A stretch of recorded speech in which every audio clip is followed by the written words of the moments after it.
Hello दोस्तों, क्या हाल चाल आप सभी के। एंड आई होप आप सभी लोग बढ़िया होंगे। तो ये मैंने एक टेस्ट सीरीज़ स्टार्ट करी है, अग्निवीर स्पेशल फॉर अग्निवीर। इसके अंदर टोटल मैथ के 20 मॉक होने वाले हैं। अगर आपने 20 के 20 मॉक कर लिए ना तो आपका पेपर इजीली निकल जाएगा। बस लेकिन जो मैं करवाता रहूँ या जो भी फॉर्मूला लिखा हूँ बस उनको ध्यान से करना है। एक कॉपी पेन लेके बैठ जाओ और चैनल को सब्सक्राइब नहीं किया तो चैनल को सब्सक्राइब कर लेना प्लीज़, ठीक है। तो सबसे पहला क्वेश्चन देखते हैं। टोटल 15 क्वेश्चन इसमें होने वाले हैं। यहाँ पे फाइंड करनी है इसमें एक्स की वैल्यू। अब एक्स की वैल्यू कैसे निकलेगी भाई, सबसे पहले तो इसको सोल्व करना है ना हमें। इसको सोल्व करना है। यहाँ पे कैसे सोल्व करोगे भाई, 8 की मल्टीप्लाई 2 से करी, उसमें 5 ऐड करना है। 8 दूनी 16 और 5 कितने होंगे 21। 21 नीचे 8 का 8 ही रहेगा, प्लस यहाँ पे 7 दूनी 14 और 1 15, 15/8 और इसका भी 4 दिया 12 और 3 15/8, ठीक है। 15/8 हो गया। अब इसमें करना क्या है भाई, सॉरी 15/2 आएगा नीचे। यहाँ आएगा 15, क्योंकि नीचे 2 था ना और यहाँ कितना था 4, यहाँ था 4। अब नीचे क्या है 8, 2 और 4, इनका एलसीएम कितना होता है 8। तो इन दोनों को भी मैं 8 ही बना लूँ, इसे भी और इसे भी, नीचे वाले को 8 ही बना लूँ। यहाँ से 4 से मल्टीप्लाई कर दी, 4 दूनी 8, यहाँ 2 से कर दी तो ऊपर भी 2 से कर दी, यहाँ नीचे 4 से करी तो ऊपर भी 4 से कर दी। तो नीचे तो हो गया 8, ठीक है। ऊपर क्या हो गया, यहाँ पे 21 हो गया, यहाँ 15 चौका 60 होगा। अब यहाँ कितना हो गया 15 दूनी 30। अब टोटल को ऊपरले वालों को ऐड करेंगे तो 6 और 60 और 30 90 है, 90 और 20 110 और 1 111/8, यानी कि ये वाला आपका आंसर हो जाएगा, ठीक है। अब सब आगे चलो। सबसे बड़ी 3 अंकों की संख्या जो 6 7 8 से पूरी तरह विभाज्य हो। भाई हमें पता है क्या 6 7 और 8। सबसे पहले 6 को देख लो और 8 को देख लो और 7 को देख लो, ठीक है। अब यहाँ पे इनमें 2 भी आ रहा है तो 2 से कटने वाली होनी चाहिए, तो 999 वाली तो कतई नहीं होगी, ठीक है। और इसके बाद अब 8 से देख लो। 8 से क्या पहली भी कटती है दूसरी भी कटती है, ठीक है। और फोर्थ वाली 8 से नहीं कटती, ठीक है। बाकी दोनों कट रही हैं। अब डायरेक्टली 7 से देख लो। 7 से क्या, 7 से दोनों कट रही हैं। 7 सेकंड वाली तो कट रही है, क्या फर्स्ट वाली 7 से कट रही है, हाँ फर्स्ट वाली भी 7 से कट रही है। अब 6 से देख लो। 6 से सेकंड वाली कट रही है, फर्स्ट वाली 6 से कट रही है, 6 से फर्स्ट वाली नहीं कट रही। तो आंसर क्या हो जाएगा आपका ये वाला। एक मिनट, 6 से दूसरी कट रही है ना,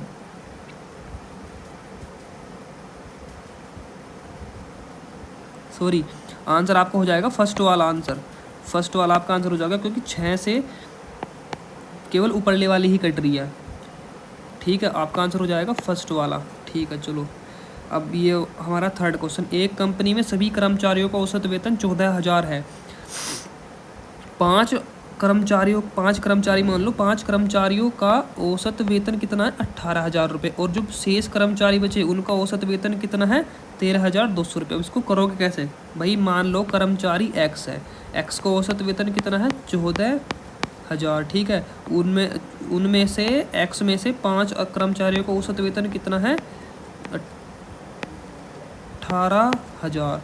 और जो शेष बचे भाई, टोटल एक्स थे और 5 को तो इतना हो गया, तो कितने बचे टोटल में से 5 घटा दो, ये तो बचे। इनको औसत वेतन कितना है 13,200। इनको औसत वेतन है 13,200। तो बताना है कि टोटल कर्मचारी कितने हैं एक्चुअल में, यानी कि एक्स की वैल्यू फाइंड करनी है इसमें।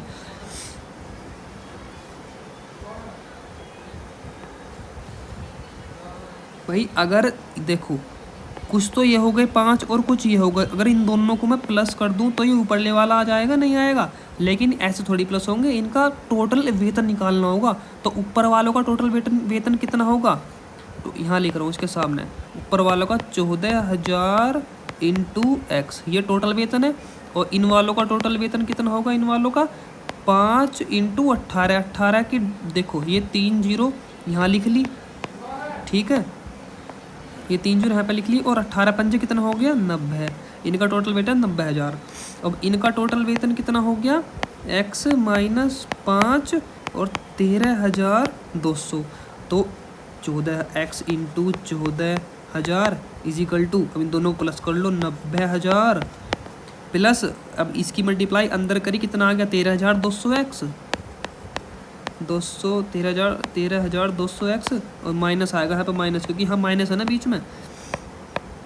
और 13,200 की 13 मल्टीप्लाई करी तो कितना आएगा 13 पंजे 65, 65,000 तो सीधे सीधा आ गया। अब फिर 200 की 5 में करी तो 1,000 आ गया, तो माइनस के 66,000, इतना आ गया 66,000। अब जब ये 13,200 एक्स इधर जाएगा ये जो इधर आएगा उठ के तो ये माइनस का हो जाएगा, तो 14,000 में से 13,200 गए, कितने बचे यहाँ पे 800x बचे भाई। 800x इज इक्वल टू यहाँ पे 90,000। अब 90,000 में से 60,600 घटाना है, 66,000 घटाना है यहाँ पे। तो 90,000 में से यहाँ पे 6,000 गए, 90,000 में से 60,000 गए, 30,000 बचे। फिर 30,000 में से 6,000 और घटाने, कितने बचे 24,000। 24 1 2 3 जीरो लगा। अब इन 2 जीरो से 2 जीरो कट गई, 8 से 3 कट गया, 8 तिया 24 और 1 जीरो यहाँ पे, ये जीरो है, ये जीरो यहाँ आ गई। तो x की वैल्यू कितनी आ गई 30। और ये चीज़ तो मैं निकालनी थी x की वैल्यू, तो यहाँ पर आंसर क्या हो गया हमारा 30। तो टोटल कर्मचारी कितने थे 30। ठीक है, अब यहाँ पर आते हैं फोर्थ क्वेश्चन की तरफ। ओके, फोर्थ क्वेश्चन में क्या दे रखा है कि टोटल मतदाता मान लो यहाँ पे 100 थे, 100% मतदाता होते हैं भाई, हमने 100% मान ली, जिसमें से 5% मतदाता ने वोट नहीं डाले, तो कितने बचे 95%। ठीक है, ये एक्चुअल में ये चीज़ भी हमें देखनी नहीं है बिल्कुल भी। 51%, अब देख लो एक्चुअल में तुमको देखना क्या है ना, ये चीज़ तुम्हें देखनी नहीं है बिल्कुल भी। अब मान लो एक था ए, एक था बी, ए को जीतने वाले को मिले 51%। ठीक है, ये रहा देखो 51% वोट मिले हैं और वह 9500 के अंतर से जीतता है। यानी कि जितने बी को मिले हैं ना, इससे जितने बी को मिले हैं, बी को कितने मिले हैं यहाँ पे, अगर इसको टोटल 100% वोट होते हैं, 100 में से 51 तो ए को मिल गए, और बी को कितने मिले भाई 50 से 1 ज़्यादा, तो 50 से 1 कम होगा, 49% आ गए यहाँ पे। तो इससे यहाँ पे कितने परसेंट ज़्यादा मिले 2% ज़्यादा मिले। एक्चुअल में वोट कितने परसेंट ज़्यादा मिले, वोट कितने मिले 9500 ज़्यादा है, तो 2% की वैल्यू कितनी आ गई 9500 आ गई, 2% की वैल्यू। तो पराजित उम्मीदवार जो हारा है भाई, जिसकी परसेंटेज कम है वही तो हारा है, तो 49% की वैल्यू निकालनी है। जो हारा है जो पराजित उम्मीदवार द्वारा प्राप्त मतों की संख्या कितनी होगी। अब ये जो 9500 है 9500, ये 2% की वैल्यू है, तो 49% की वैल्यू निकालनी है। तो हमें ये कैलकुलेशन निकालनी है, बस ये इतना सा करना था हमें, एक्चुअल में लिखने की भी जरूरत नहीं थी। पेपर में आप करोगे तो ये वाला हिसाब करना। ठीक है, अब 2 से 9500 काटोगे कितना आ गया, 2 चौक 8 आ गया, और 2 सत्ते 14 कितना आ गया, और 2 पंजे 10, 4750 आ गया। अब यहाँ पर कितने लाख आ जाएगा, लाख में निकालना है एक्चुअल में। अब 49 को देखो 4750, 49 को क्या लिख सकते हैं 50 - 1। ठीक है, अब इसकी मल्टीप्लाई पहले तो 00 आ गया यहाँ पे, और 5 पंजे 25 का, 5 का हासिल लगू 2, 5 सत्ते 35 36 37 का, 7 का हासिल लगू 3, अब 5 चौक 20 और 3 23, 2,37,500, 2,37,500। ठीक है, और उसमें से 4750 घटाना है, 4750। अब यहाँ पे लगभग कितना आएगा देखो, 2,37,000 में से अगर 5,000 भी घटा लूँगा ना मैं, तो कितना आ जाएगा 2,33,000 के समथिंग आ जाएगा, 2,32,000 या 2,33,000 के समथिंग आ जाएगा ना। तो इसमें कौन सा आंसर 2,32,000 के समथिंग आ रहा है, पूरा घटाने की जरूरत नहीं है, ये वाला। तो ये वाला आपका आंसर हो जाएगा 2.32, 2,32,000। ठीक है, इसी स्पीड से आपको क्वेश्चन करने हैं। अब नेक्स्ट क्वेश्चन पे आ जाओ। एक नगर की जनसंख्या 5% वार्षिक बढ़ती है, यानी कि हर साल 5% बढ़ती जा रही है, और यदि इसकी वर्तमान जनसंख्या 74970 है, तो 2 वर्ष पहले इसकी जनसंख्या कितनी थी। अब मैं मान रहा हूँ कि 2 वर्ष पहले जनसंख्या थी यहाँ पे x जनसंख्या थी, और 5% बढ़ी। 5% का मतलब क्या होता है, 5% की फ्रैक्शन वैल्यू होती है 1/20। याद रखना, 5% की फ्रैक्शन वैल्यू होती है 1/20, यानी कि 20 थी तो कितनी बढ़ के होगी 21/20। 5% बढ़ गई ना, तो 21/20। और एक साल ये पहली साल हुई, दूसरी साल सेम यही कहानी होगी 21/20, लेकिन जनसंख्या हो कितनी गई 74970। ये काम करना है आपको एक्चुअल में। काट लो, 21 से काट लो, 21 दिया 63, 21 दिया 63, ऊपर कितना बचा 21 दिया 63, 7 और 4 11, 21 पंजे 95, 21 पंजे 95, ऊपर कितना बचा भाई 14, 21 सत्ते 147, ऊपर 0 आ गया। फिर इस वाले 21 से काट लो, 21 एकम 21 कितना बचा 9 और 5 14, 147, 21 सत्ते 147, 170 आ गया। और अब क्या एक्स की वैल्यू कैसे निकलेगी, ये जो 20 है और ये 20 है इधर चला जाएगा मल्टीप्लाई में, 20 इंटू 20 इंटू 170 कितना आ जाएगा, 2 दूनी 4, 17 17 चौका 68, 68 ये रहा, ये वाला आंसर है इसका। ये 68 आ रहा है, 68 आ रहा है ना लास्ट में, और लास्ट में 3 जीरो आएंगे, तो ये वाला आंसर इसका हो गया। पूरी एक्चुअल में करने की जरूरत है भी नहीं। अब देखो कितना इंटरेस्टिंग क्वेश्चन है।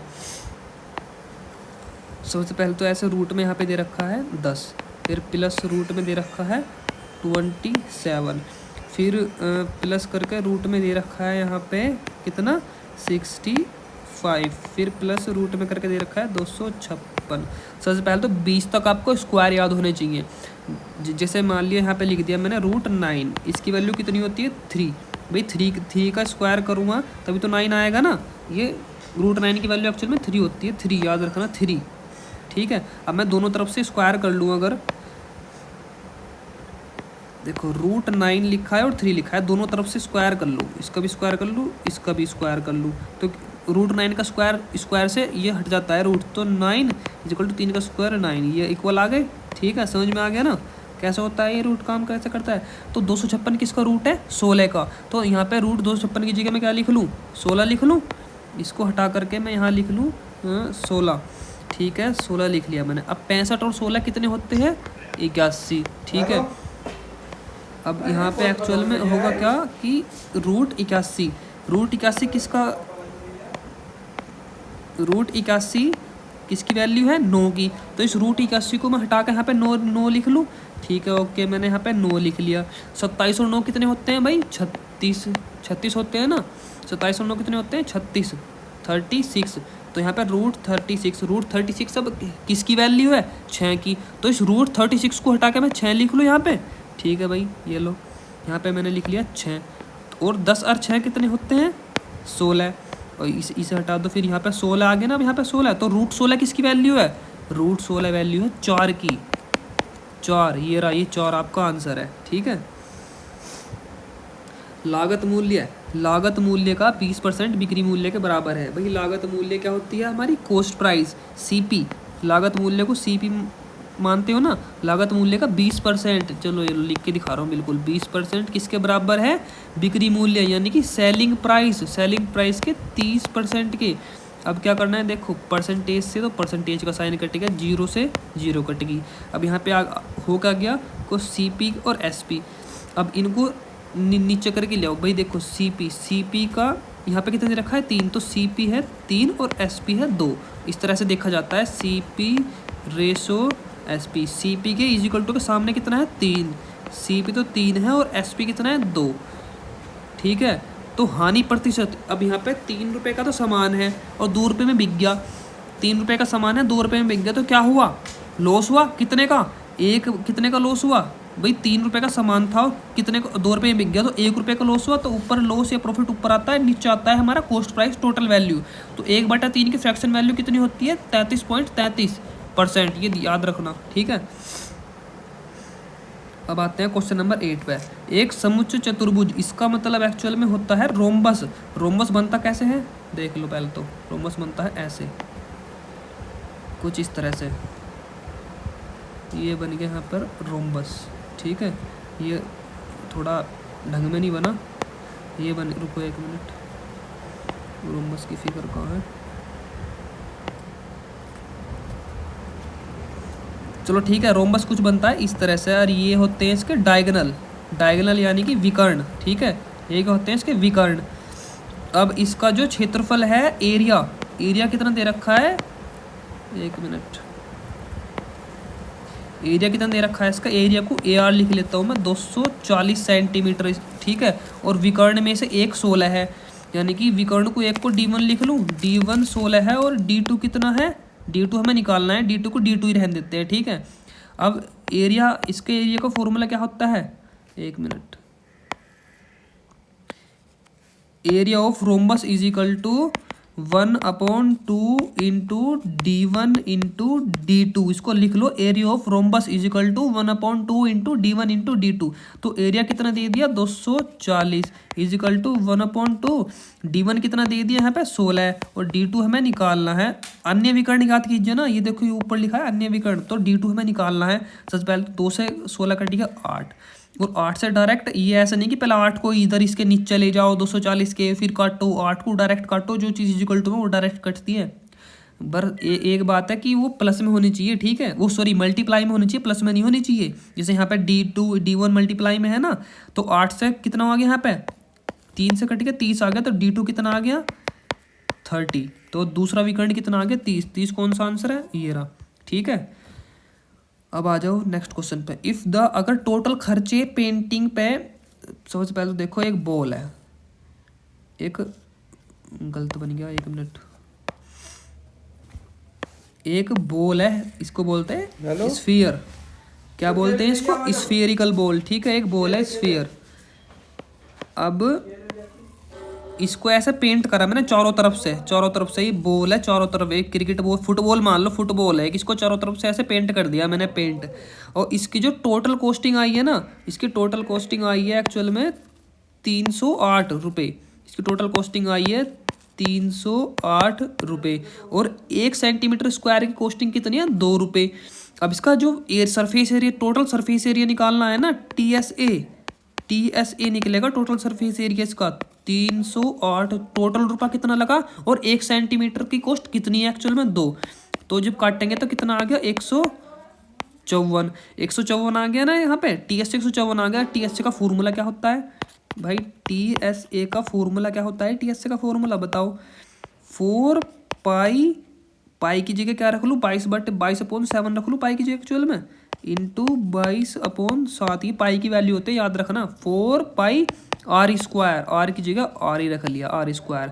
डायमीटर क्या होता है 2R is equal to D, ये निकालना है D एक्चुअल में। अब यहाँ पर TSA की जगह ये TSA रख लूँ 154 जितना दे रखा है, ठीक है। चलो यहाँ पे 154 TSA रख लिया। अब कटेगा किससे, सबसे पहले तो डायरेक्ट 22 से ही काट लो, 22×7 = 154। अब R स्क्वायर कितना आ गया एक्चुअल में, यहाँ पे R स्क्वायर आ गया यहाँ पे 4 इंटू 4 तो आ जाएगा नीचे, ये 4 आ जाएगा नीचे, ये 7 यहाँ पे आ जाएगा भाई, 7 आ गया यहाँ पे, ये वाला 7 यहाँ आ गया, और ये 7 भी इधर ही चला जाएगा मल्टीप्लाई में, और ये जो 4 है ये 4 यहाँ नीचे चला जाएगा ना नीचे, तो ये 4 आ गया नीचे। अब √7 × 7 का रूट क्या होता है यहाँ पे 7, ठीक है। और 4 का क्या होता है यहाँ पे, 4 का रूट होता है 2, तो इसका R कितना आ गया 7/2। ये आ गया हमारा 7/2R। अब निकालना है D क्या होता है 2R, 2 × 7/2, 2 से 2 कटेगा तो D कितना आ गया यहाँ पे 7, D है हमारा 7, यहाँ पे आंसर है 7, ठीक है। अब चलते हैं नेक्स्ट क्वेश्चन पर।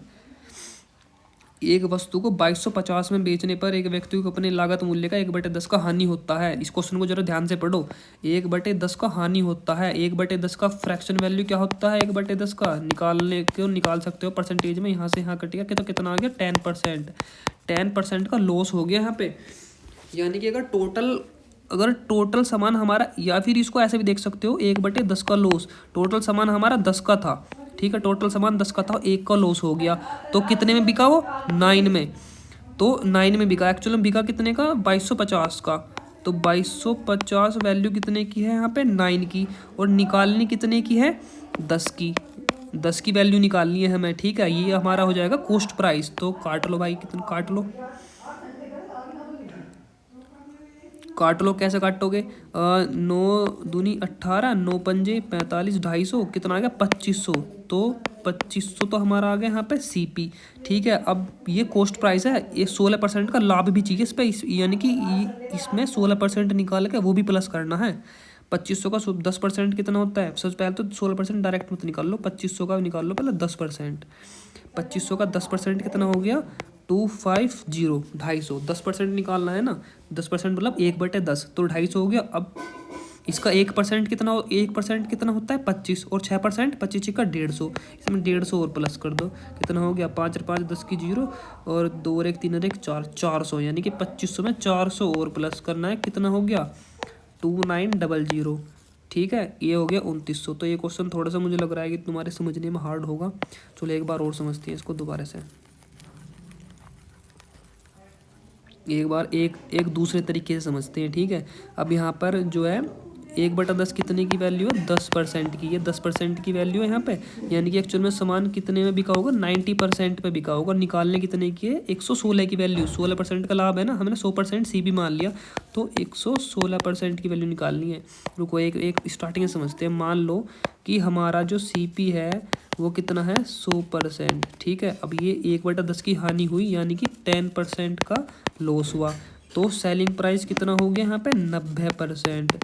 और जो न्यू सेलिंग प्राइस निकालना है, कितने निकालना है, 16% का लाभ हो, यानी कि 116 बिकना चाहिए ना, यानी कि 2250 जो है वो 90% की वैल्यू है, और बिकना कितने में चाहिए, 116 में। अब काट लो, 9 से 0 कट गई, 9 दूनी 18, 9 पंजे 45, यानी कि 25 की 116 मल्टीप्लाई करनी है यहाँ पे। 25 की मल्टीप्लाई 116 में करनी है। तो सबसे पहले तो 25 की मल्टीप्लाई 1 में करो, वो 1 25 एकम 25, पीछे कितनी डिजिट है यहाँ पे, 2, तो 2 0 चिपका दो। फिर 25 की मल्टीप्लाई 1 में करो, 1 में 25 एकम 25, और पीछे कितनी डिजिट है, 1, तो एक जितनी डिजिट है उतनी 0 रख लो, और आखिरी में इससे फिर पहले ये रख लो 25 एकम 25। अब फिर आखिरी में 25 सिक्का कितने होते हैं, 150। यहाँ पे ऐसे रख लो डायरेक्टली, 0 5 और 5 10 की 0, और 5 और 2 7, और 1 8, और 1 9, तो 2900 इसका आंसर आ गया, 2900। ठीक है, 2 तरीकों से मैंने आपको समझा दिया, दोनों में से जो सा भी अच्छा लगा आप कर सकते हो। अब क्वेश्चन नंबर 11, एक चोर को एक पुलिसकर्मी ने 225, यानी कि मान लो यहाँ पर है पुलिस और यहाँ पर है चोर, और यहाँ से यहाँ तक की डिस्टेंस कितनी है, 225 मीटर। 225 मीटर की दूरी से देखा, जब पुलिसकर्मी ने पीछा करना शुरू किया तो चोर भी भागने लगा। ठीक है, जैसे पुलिस वाला भागने लगा, चोर ही भागने लगा, लेकिन पुलिस वाले की जो स्पीड है ना वो चोर से तेज स्पीड है। तो चोर मान लो यहाँ तक भागा होगा, तो पुलिस वाला इसको यहाँ तक आकर के पकड़ लेगा, यानी कि यहाँ से इतनी दूरी तक, भाई चोर कम स्पीड भाग रहा है तो यहाँ तक आकर पकड़ लेगा। ठीक है, अब बताना है कि जो चोर है वो जब पकड़ा गया तो तब उस समय तक कितनी दूर भाग चुका था चोर। ठीक है, यहाँ से यहाँ तक चोर कितनी दूर भाग चुका था एक्चुअल में पकड़ने से पहले, तो ये चीज़ आपको बतानी है। तो सबसे पहले तो टाइम ही निकालना है कि कितनी देर तक भागा।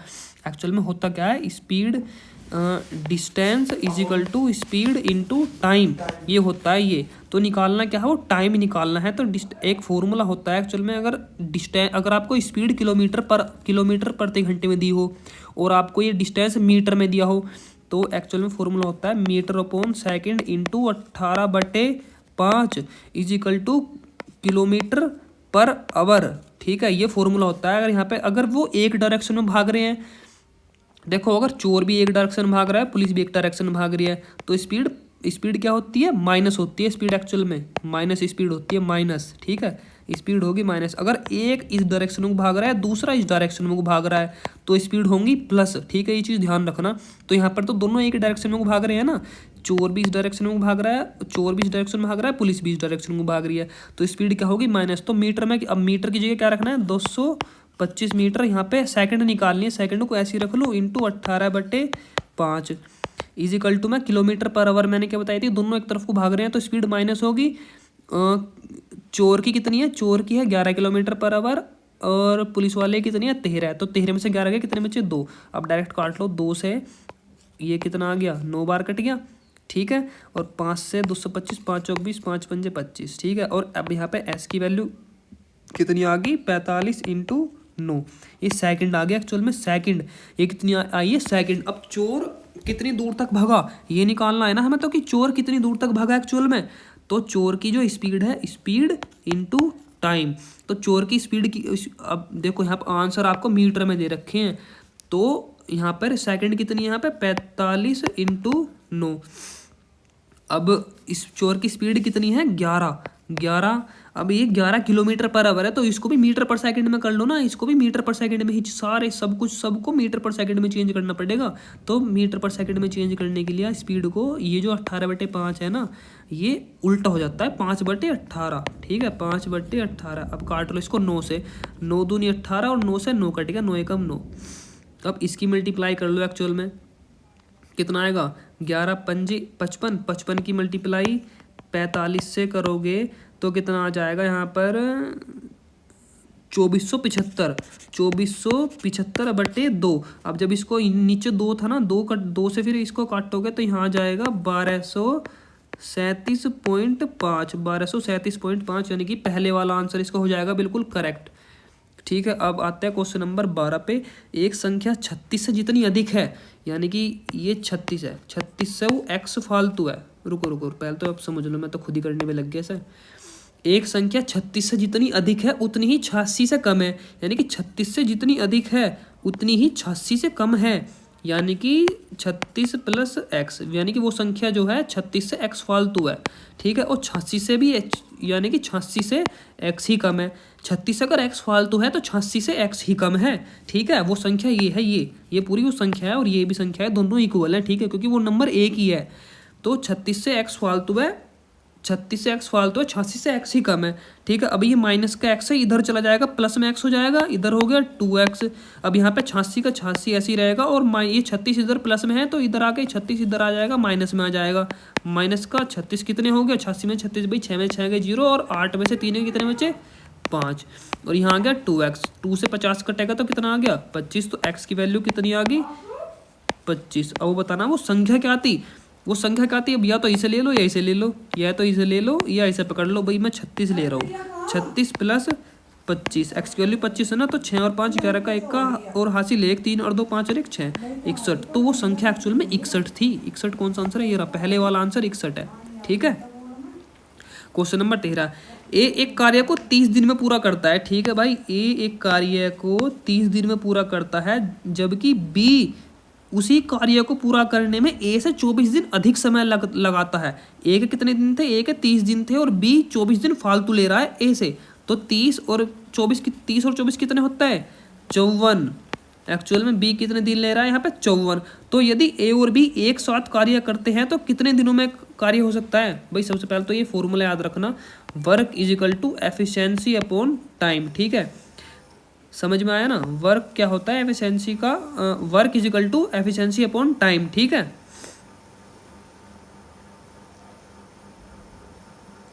गलत लिख गया, फॉर्मूला गलत लिखवा दिया।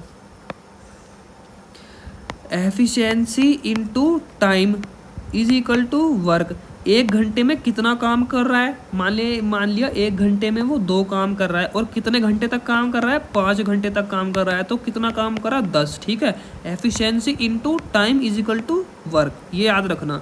तो ए 30 दिन में काम पूरा कर देता है, बी 54 दिन में काम पूरा कर देता है। अब इनका एलसीएम निकालना है। एलसीएम कैसे निकलेगा भाई, सबसे पहले 54 पकड़ लो, 6 देखो एलसीएम ऐसे निकलता है, रुको एलसीएम ऐसे निकलेगा 6 निम्मा कितने होते हैं 54। भाई 54 तो बन गया, अब 30 और बनाना है ना, तो इस यहाँ पे 5 और कर लो, 6 पंजे कितने हो गए 30। तो ये आपका एलसीएम होगा 6 पंजे 30, 9 3 27 270।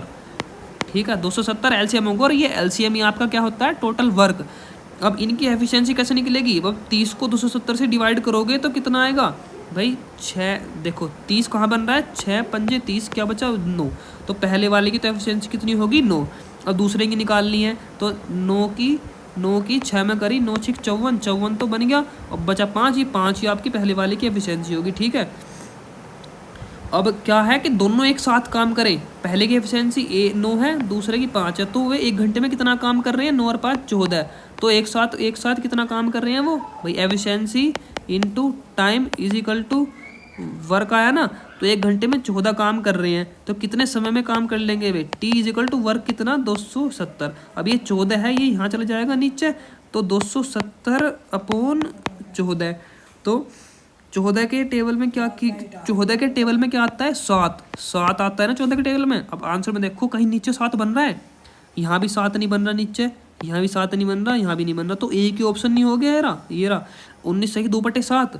अब इसको करना कैसे, चलो 2 से काट लेते हैं। देखो 2 से काटेगा 7 आ गया, 2 से 2 एकम 2, और 2 3 6 हो गया, 2 3 6, और 2 पंजे 10, 135/7 आ गया। ठीक है, अब 7 को इससे काटो, 7 एकम 7 कितना बचा 65 बचा, 7 नीम 63, और 2/7, ये आ गया इसका आंसर। ठीक है, नेक्स्ट क्वेश्चन पे एक कोण अपने पूरक कोण का 3 गुना होता है। पूरक कोण क्या होता है? कॉम्प्लीमेंट्री। एक्चुअल में ये एक एंगल है एक्स और एक एंगल है वाई। अगर दो एंगलों का सम 90 दे रखा है ना, तो ये आपस में पूरक होते हैं। ये इसका पूरक है और ये इसका पूरक है, यानी कि एक्स वाई का पूरक है और वाई एक्स का पूरक है। एक्चुअल में ये है, अगर हमें एक्स निकालना है तो 90 में से y घटा देंगे तो x निकल जाएगा। भाई x को इधर ले आएंगे तो ये प्लस का साइन इधर माइनस का हो जाएगा ना, 90 माइनस वाई हो जाएगा। एक कोण अपने पूरक कोण का 3 गुना है, यानी कि एक कोण x है और वो अपने पूरक कोण का 3 गुना, यानी कि 90 माइनस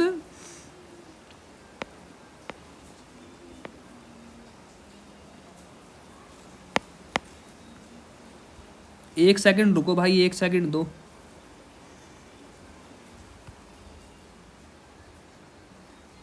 बस एक सेकंड बस। हाँ ठीक है भाई, ठीक करवा रहा था मैं अभी।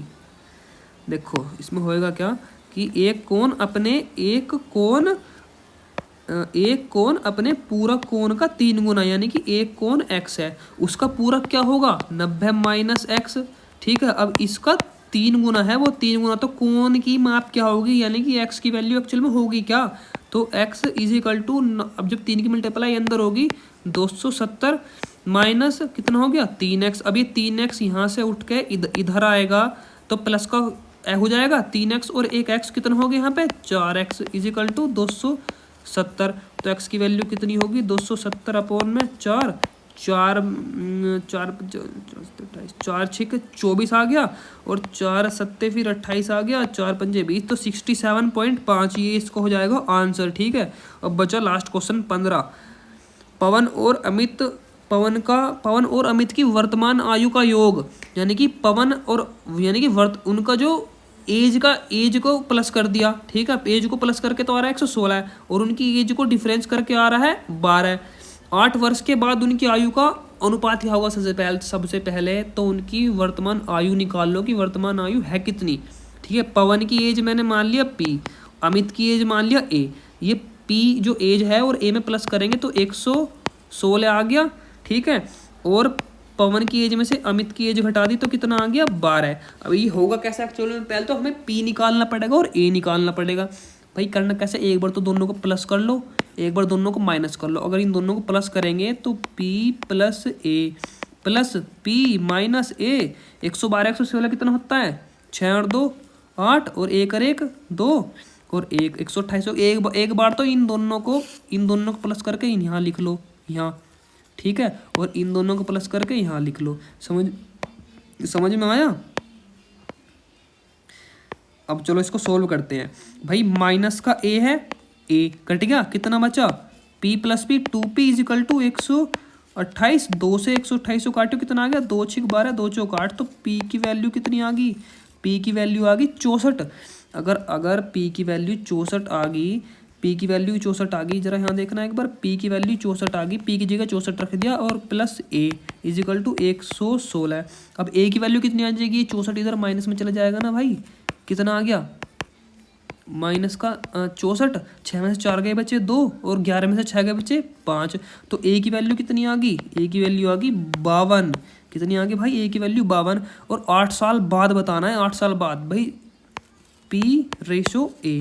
और पहले तो इसमें भी 8 प्लस हो जाएंगे और फिर इसमें भी 8 प्लस हो जाएंगे। 64 में 8 गए, 8 और 4 12, 72 हो गया और 52 में 8 है, कितना हो गया? 60। तो ये किससे कट रहा है? 12 से कट रहा है। 12 पंजे 60 और 12 6 72। समझ में आया? अगर किसी को समझ में ना आया होगा ना तो वीडियो को रोक लेना। ठीक है, वीडियो को रोक कर दोबारा देख लियो, तसल्ली में आराम से समझ में आ जाएगा। तो इनकी एज का रेशो क्या हो गया 8 साल बाद? 605। 605 कौन से ऑप्शन में है? ये रहा। ठीक है, सबसे पहले तो इनकी एज का सम दे रखा है, p प्लस p की, पवन की एज मान ली मैंने, देखो ये तो पवन है, पवन की एज मान ली p और अमित की एज मान ली मैंने a। ठीक है, इनकी एज का सम कितना दे रखा है? 116। और इनकी एज का फिर डिफरेंस, इनकी एज का अंतर, एक तो योग हो गया सम, एक हो गया अंतर, कितना दे रखा है? 12। ठीक है, इनकी एज का डिफरेंस कितना दे रखा है? 12। अब इनको इनकी p और a की वैल्यू, अगर ऐसा कुछ दे रखा है ना, एक बार सम दे रखा है, एक बार इनका डिफरेंस दे रखा है, बहुत आसान होता है दोनों की वैल्यू निकालना। एक बार तो दोनों को प्लस कर लो। ठीक है, बस एक बार दोनों को प्लस कर लो। ठीक है, p प्लस a तो मिट गया यार, P प्लस ए, ऊपरले वाला यूं ही और ऊपरले वाले में नीचले वाला प्लस कर दो, प्लस P माइनस ए। भाई माइनस के ए से प्लस का ए कटेगा, अगर इजिकल टू ये इजिकल टू है, इजिकल टू को एक तरफ एक प्लस का होता है एक माइनस का होता है, सेम नंबर होते हैं एक प्लस को तो कट जाते हैं, ठीक है।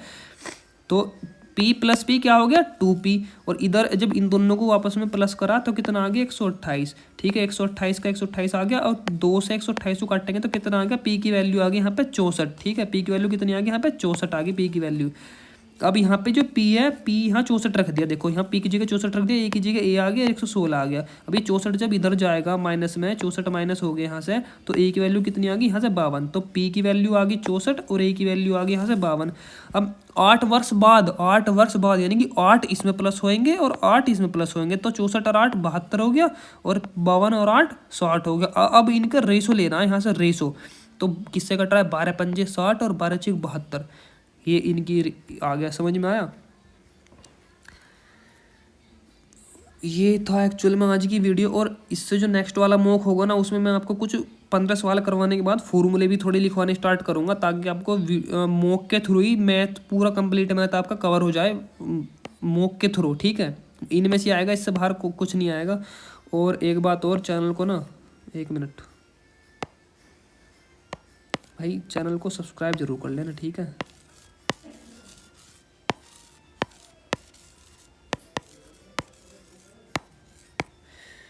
मिलते हैं नेक्स्ट मॉक में, इन मॉक को जरूर कर लेना, ठीक है। Okay, thank you so much for watching, have a great day and जय हिंद फॉर अग्निवीर स्पेशल। ओके।